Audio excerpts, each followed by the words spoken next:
bismillaahi raxmaan raxiim assalaamu calaykum waraxmatullaahi tacaala wabarakaatu kulan wacan oo wanaagsan daawadayaal idilkiin waa meel walba aad joogtaan iyo si walbaad inoo daawanaysaan waxaad kusoo dhawaataan muuqaal kale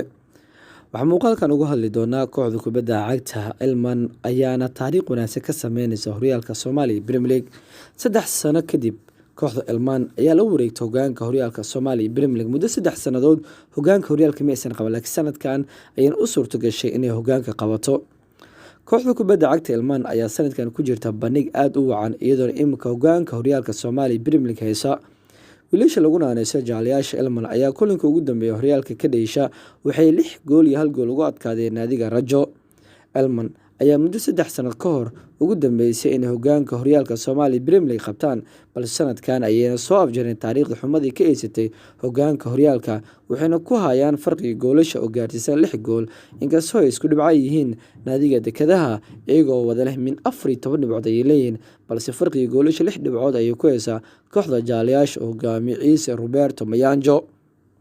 naadiga jaalayaasha Elman ayaa noqotay kooxdii ugu horeysay fasal ciyaareedkan horyaalka ku badisa 6 kulan 6 gool taasoo ku muujinaysa inay ku jirto bandhig aad u qurux badan kala ciyaareedkan kooxda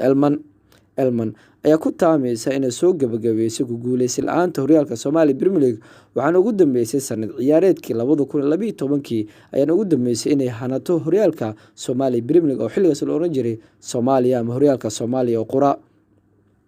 kulanka soo aadan kooxda Elman waxay la dheeli doonaan naadiga Horseed ciyaar dhici doonta maalinta Khamiista ay taariikhdu ku beegan tahay 6 bisha 2 sanada 2020 Elman ayaa weli aan la kulmin wax guul daro ah iyadoo ciyaartay 6 kulan oo kamid ah horyaalka Soomaaliya Premier League taasoo ku muujinaysa inay sanadkan ku jirto bandhig aad u heersareeysa kooxda jaalayaasha Elman ayaa lagu xasuustaa waqtigii 2012 inay ahayd mid xidigo dhowr ah u joogeen oo kamid ahaa ciyaaryahan Yaasiin Jureere Badri Macalin Salimid Cabdikariim Boqori Sharkey Homey Cabdifatax Rooney Salimid waxaa joogay dhowr ciyaartooy oo kamid ahaa Jeeg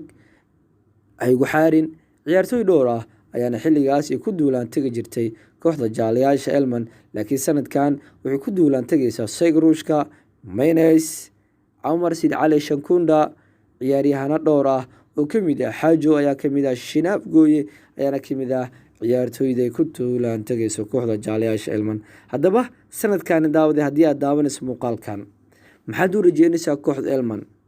miyay ku guuleysan kartaa horyaalka Soomaaliya Premier League muddo dheer kadib